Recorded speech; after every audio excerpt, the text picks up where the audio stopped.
Yo, God, do the knowledge, God, it's like this.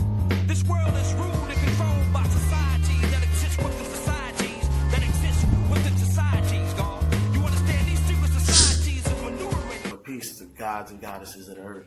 Education can help you earn a living, but self-education can help you earn a fortune. You tuned into the art of asking the right questions, and as kids, that's all we do. But as adults, we stop asking so many questions, and all we do is come to conclusions and assume society is set up by societal nature. We was talking about the currency, so let's talk about the currency. Where does the money come from and who controls it? We're going to talk about American money. American money comes from the Federal Reserve Bank. All the banks in America get their money or get their money loaned to them from the Federal Reserve Bank. Okay, what is the Federal Reserve Bank? Federal Reserve is a central banking system. Wait, what's a central banking system? Central banking system? A central banking system, in short, is when private stockholders manage a country's whole banking system, interest rates, everything, through the state or the money union. Basically, they control the entire money of the state or country that they are in. Also oversee their commercial banking system, their entire commercial banking system. So how old is the Federal Reserve? Federal Reserve was actually created in 1913 by private stockholders. Those are private international banking cartels that have existed for like 500 to 600, hundreds of years. Real quick, what's a private stockholder? Stockholders is exactly that. People who share stocks and deal with stocks, but in private. They don't have to go on public record or do any IPOs. Private stockholders would be like your JP Morgans, Rockefellers, Rothschilds, Swedish Oppenheim, the Oppenheimers, the Swedish banks, people of those natures, Arabs, you got it down the line. Why we use money in banks in the first place? Before there was central banking, before there was banking, we had bartering. Before there was even money and currency, we bartered, we traded. Who were the barterers? People who was bartering, the early barterers were like the Phoenicians, the Hebrew Israelites like the Jack them. We're talking early 230, like 3200 BC and up. A lot of the Babylonians, basically most of the melanated world. What was wrong with bartering and why we use money in the first place? It became a problem because it was really hard to equivalate the value of exchanging goods for services and so forth. It was very hard to equivalate things, so bartering definitely became a problem between people, tribes, and nations. So money was the solution? The solution was real simple. People valued gold, they valued precious metals, so they began to say, you know what, why not use these as a tool to value certain things, goods and services and so forth. So when was coins and currency created? The earliest we can see of this is like close to like 1100 BC, maybe even like 1500 BC. We're going to say all throughout Asia Minor and just about Asia Minor coming up to the coast of Rome, Greece, and some parts of Africa because it was traded there as well. So how was banks created? Obviously, carrying all that stuff with you is really heavy. And so there were people who created vaults for you to put your stuff and bank it in a vault, basically. Alright, when was the first vault-like bank created? First banks we see, or what we're going to call vaults, were of the merchants of the world who made, grain loans to farmers and traders who carried goods. This was around 2000 BC. We're going to say that. Who was running these vaults though? All Asia Minor. We're talking Mesopotamia, Babylon, even some of the Phoenicians, all of India, China. We're talking all Asia Minor, all the way up to Greece and Rome. How did these vaults turn into banks that issued out paper money? Carrying mad coins is just way too heavy to carry. And so the first banknote that we see developed is in the Tang Dynasty. That's around the 7th century. And then we see the actual banknote in the Song Dynasty. That's in China. That's all around the 7th and 8th centuries. When it traveled over to Greece and Rome, and what you saw was lenders based in temples. They made loans and accepted deposits, performing exchange of like goods and all, stuff like that. So what they did was they took these banknotes, and these banknotes were traded in with your coins. You deposited your coins in a bank, and then these banknotes of promissory IOUs were given to you based on what you gave them as a deposit. What does this have to do with anything we're going through today? It's through this system and through them being able to take deposits and not actually have to report what they actually have in their vaults, fractional reserve banking became a common practice throughout all of ancient and today, and it's ruining everybody's freaking lives. Quickly, what is fractional reserve banking?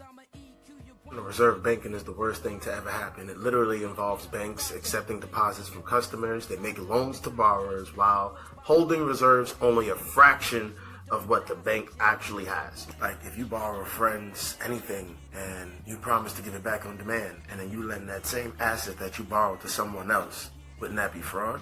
Banks do this every day.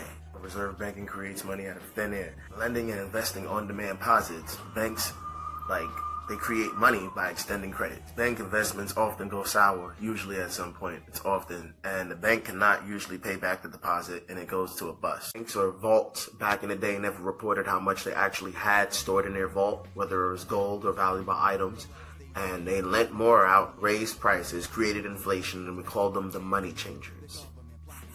Any history to fractional reserve banking? This in Greece, where Socrates got at the Banker Passio. This was in 393 BC. That's early. See, they've been doing this for a long time. The Bardi, the Peruzzi, and the Apueli companies of Florence were the first true banks of the modern era. Companies thrived on fractional reserve banking and was declared bankrupt in 1345 after lending to greedy nations like England, Edward III. To operate from home base to get all the money that they could from the moneylender's home. So to be careful that the client doesn't run away, they started to sit on a long corner of a bench so that it keeps the client at a safe distance so they don't run away. During the transaction, these people, the moneylenders, became to known as benches, and then benches turned into banco, and banco turned into bank. So we got a lot of our stuff from Italy. That's a good historical reference. Templars also did it as well, but they did a full reserve banking.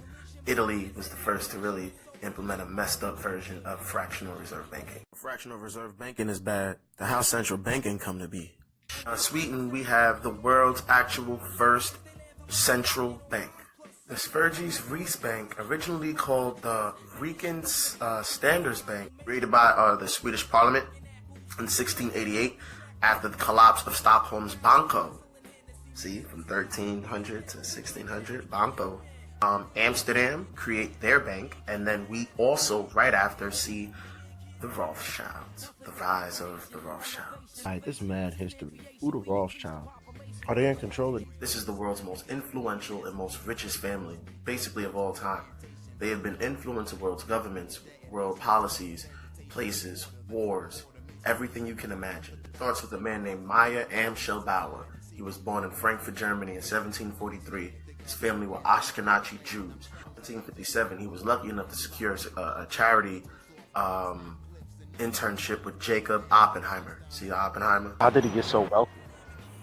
Yeah, how he gained this wealth. While he was there, he met a man named Lieutenant General Baron van Esterhoff. He was an aristocrat to the Landgrave of the Hesse Castle. That's an extremely important family within Germany of the Holy Roman Catholic Empire. It was formed in 1567, if I'm not mistaken, by William V. Meyer Amschel, who we're going to call Rothschild, swindled his way into the family's fortune. He started using it to lend the Hessian army out to the British army during their wars, their civil wars. He said that he amassed $40 million of the Hesse, Callens, or the Landgrave family's fortune, their classic family fortune, and used it to fund an interest loans in Europe. He had so much money that in 1769 he went back to Frankfurt, Germany, and helped his brother run the counting house. He placed a Roman eagle on a red shield above his business door for his family's coat of arms. Roth in Germanic Yiddish means red. Schild also means shield, red shield. Rothschild, red shield family. In 1770, he married Gulda Schnaps. For the sons, he trained them in the art of money creation, and the sons became rock stars. First oldest child was Ansela Meyer. He was born in 1773. Second oldest was Solomon Meyer. He was born in 1774. Nathan Rothschild, who was the rock star of the family, was born in 1777. And Carl was 1788. Then Jacob was 1792. Alright, so how do you take over the government, banks, in the world? He had his son, Nathan Meyer, focus on the Napoleonic Wars from 1792 to 1815. Third son, Nathan, moved to England and basically, within a day, bought England. So wait, he bought England? Did this after the Battle of Waterloo. He had all his people because they funded both sides of the war. Napoleon actually lost, but he had his people come back to England. Nathan's people arrived. They informed all of the English stockbrokers and everyone there that England lost the war, that they was going to default or they was going to lose most of their money anyway. They sold all their stocks to private Rothschild investors for pennies on the dollar. Then those same private real estate or Rothschild, private stockholders came and bought all those back up anyway. Then sold it to other countries and made even more killings and fortunes off of this. In 1815, right around 1825, Nathan Rothschild secured that bank and turned it into a central bank. And after that, England had a central banking system and never owned their currency ever again. Tonight, England, the Bank of England was bought, and the City of London was bought from the last money changers to the Rothschilds. Paris was susceptible to needing a banking system or some type of money and bailout. Jacob came in and set up a central banking system in Paris. Jacob Rothschild. Meyer, who was the oldest, stayed in Germany and watched over the family's headquarters. Carl and Solomon just watched over Vienna and Naples. So within under about 20 years, they took over all of Europe. They owned everyone in Europe. Alright, that's a lot of good history, but I live in America, not Europe. How does this affect me today? It's because they came to the United States. They set up 2 banks prior, and then they set up the Federal Reserve. I'll give you a quick rundown right now. England had a central banking system prior to the Rothschilds, and was neck high in debt from the money changers. In order to pay off these evil, private stockholders, England developed this beautiful way to tax the American people. In short, the American Revolution, was fought over the Currency Act of 1764. Because Britain wouldn't let America print their own money. Yeah, we sort of won the Revolutionary War, but in the same part, we lost because we had no money. So that's it? That's how that goes? That's it? That's how we got central banks here? I don't get it. I get it. Thank you for being very, very patient. I'll catch you up with about 210 years of history really quick. A merchant and a political leader named Robert Morris made the first central bank in 1871 with the help of the moneylenders. He did so during and after the Revolutionary War because he was broke. The scam lasted until 1785, and actually, the real first bank was in 1791, and it was called Bank of the United States. Rothschild set it up, and they tried to do it to take away all the attention from the last bank. Americans who had no money anyway, it was just kind of going. They put about $500,000 deposited in gold, wound up spending borrowing $8.2 million in 5 years. You know how fractional reserve banking works, and because the Americans were the only depositors, the American government was like, yo, we can't do this no more. We're broke. I'm done with you. You guys play too much. Peace. The money lenders was like, no, you don't. And he was like, if you don't want it, then the war will be. And the War of Britain and America in 1812 happened because of that. Last time we see this is in 1832 when Andrew Jackson, yes, that racist bigot, actually killed the banks. Shout out to that racist bigot for killing the banks. And for a time, America prospered. Just for a short time. So you saying they lied to me about the most important wars in America? And I didn't even know there was two central banks. So how did the Federal Reserve become to be? Back on track with the Federal Reserve, it starts with what we call the Act of 1871, the most treasonous act in this country's history besides Federal Reserve and IRS. Act of 1871. It created a single form of government within our government. It created a whole 10-mile square, Washington, D.C. That's the Act of 1871. D.C. is District of Columbia. There's only 3 of these in the world. They're called city-states. Guess what? Washington, D.C. is one. You guessed it. London, D.C. is another. And you guessed it. Vatican, D.C. is another. America, or Washington, D.C. grew to be the world's military and fighting power. Because Europe is the finance capital, and they own all the central banks in the world. You guessed it. London, D.C. is the finance capital of the world. The Vatican, D.C. is the world's spiritual enlightenment path capital. And we had to submit to this act all over again because between the Civil War and many other things, we was broke. In about a couple of years, they was able to get our money, that Lincoln and backed by just green paperbacks. They was getting to be backed by gold now. That makes sense because in this country, we can find more silver in this country than any other country in the world, and that's what we was going to back our currency on in the first place. So this act, this allowed the bankers, this allowed Europe, Vatican, and everyone to now create an entirely new government, and the United States Corporation was born. That's right, I just said that. Sheesh, the Act of 1871 is crazy. So you're saying that's why the Federal Reserve is here? Shit. Precisely. 1871 definitely turned this into a corporation. It's a trickle-down effect. It goes from the federal lenders to the government to the actual states. Washington, D.C. into a city-state, meaning it operates on its own government, operates on its own set of rules, its own set of everything. The Act of 1871 made it that we are basically a crown colony of England again. You already know England is controlled by the Rothschilds, which gave them the perfect opportunity to establish a central bank here again for good. Alright, I'm slowly getting it now. So the Rothschilds control England, that's why all of this happened, and now they control us. So what's up with the Federal Reserve still, bro? 1910, the private stockholders, i.e. Rothschilds, J.P. Morgans, Oppenheimers, we're talking about everybody who got together on Jekyll Island off the coast of Georgia. We had about a 3 to 5 day meeting about who would control it. We already know the Rothschilds control it. We already know the Rockefellers funded a lot of this as well. And as you can see, those are your Illuminatis. They set up the Federal Reserve Bank in 1913, and they had their man, President Woodrow Wilson, set it up. His American politics and government's played by a new rule. He was named or known as POTUS, and if you know, all of the presidents after the Act of 1871 were known as POTUS, like the Vatican, Pope, Italy, all those things. But in the Vatican, it means CEO of. That means you just run it, but you're not actually the person who owns it. President, they refer to him as the POTUS because they are the actual shareholders. So there you have it. Right after 1913, we no longer controlled our currency for real. Get it now. Countries don't have their own currency or have anything to back it by. The bankers give it to them, and so the bankers really run countries and nations. Wow. So that's why things are the way they are. Tired, man. It's tired. We asked where the money come from. We talked about the Federal Reserve and private stockholders. I decided to go into the history part and ask a whole bunch of questions about where money came from, how we got paper money in the first place, and it led us to actually finding out about fractional reserve banking and how long that's been practiced forever. Most of the important things, fractional reserve banking, is horrible. It's the worst thing to do to any type of person or any type of people anywhere. I showed that anyone who controls a bank definitely can control a country and a nation. And if you can control countries and nations, you obviously control the world.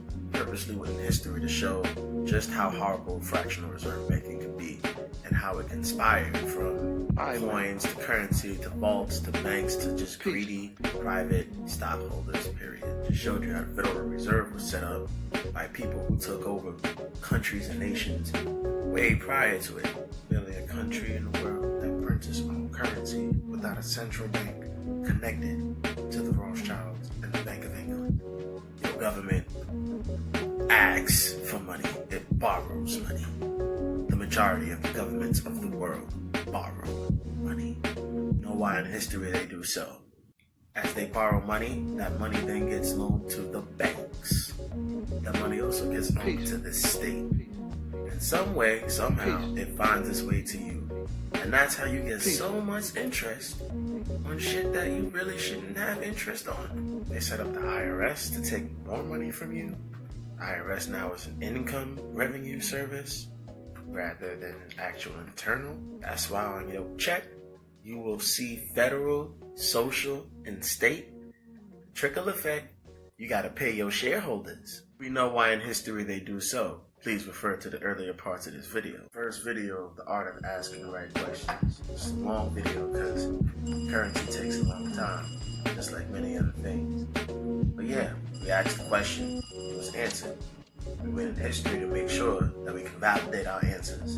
And we asked the elevating questions, how does it apply to us today and so forth. And now we know where our money comes from. But at least with this knowledge, there's definitely ways to stop it. Versus just spread the knowledge of the Federal Reserve, what a central banking system is, and how it's not controlled by our government. I went on a real long tangent, but I made sure we fully got it. So there it is. Volume 1, art of asking the right question. Currency, where it come from. We know. Yo, God, do the knowledge guards like this.